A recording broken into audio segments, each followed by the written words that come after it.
Berat Gjimshiti është njeriu që ka rëmbyer zemrat e shqiptarëve dhe tani është me shiritin e kapitenit te kombëtarja. Është njeriu që mbeti jashtë listës së Europianit të Francës, padrejtisht, teksa De Biasi i tha se nuk do të udhëtonte me skuadrën.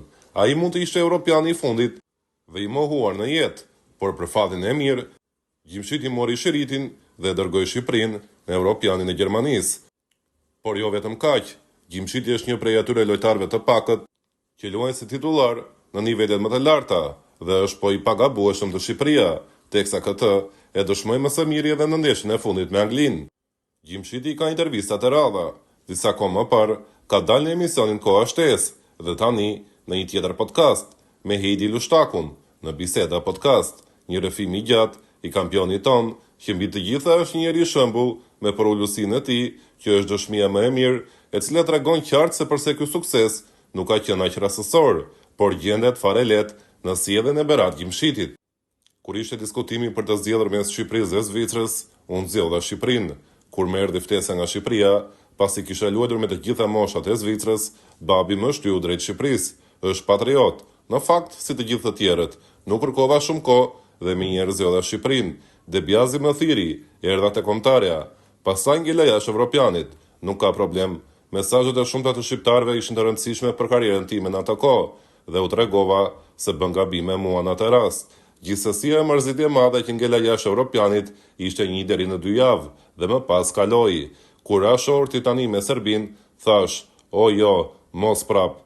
Nuk isha i kënaqur për shkak të ngjarjeve që kanë ndodhur në të kaluarën, por besoj dhe shpresoj se këtë herë nuk do të ndodhë e njëjta gjë dhe se do të merremi vetëm me ndeshje sportive. Gruaja serbe, ajo është e lindur në Zvicër, ashtu si dhe unë. Jemi takuar atje nga miqtë e përbashkët. Në fillim ishte shoqëri dhe pastaj u zhvillua në dashuri. Ishte një dashuri e ndaluar, por unë më shumë kisha merak për prindërit, sepse ne çdo gjë e bëjmë për ta. Ishte frika e madhe e familjes dhe tani tema shqiptar-serb nuk ka më vend për ne. Jemi familje e madhe. Mendojmë vetëm për dashurinë tonë dhe për familjen. Ajo ka rëndësi. Familja ime nuk pranoi menjëherë. Mendoj se ishte diçka kaluese dhe jo serioze, por pasi kaluan muaj dhe i tha se ishte diçka serioze kjo lidhje, e pranuan ashtu siç ishte. Unë mendoj se në dashuri nuk ka vend për pengesa, i përballuam të gjitha. Ka pasur komente negative, më kanë lënduar kur isha më i ri dhe atëherë kur i shikoja me më shumë vëmendje. Tani jam forcuar dhe nuk më ndikojnë shumë komentet që bën njerëzit për mua dhe gruan time. Frika ime më e madhe kur të vi momenti që të iki nga futbolli, është çështje psikologjike, po filloj ta servis veten që tani me këtë mendim.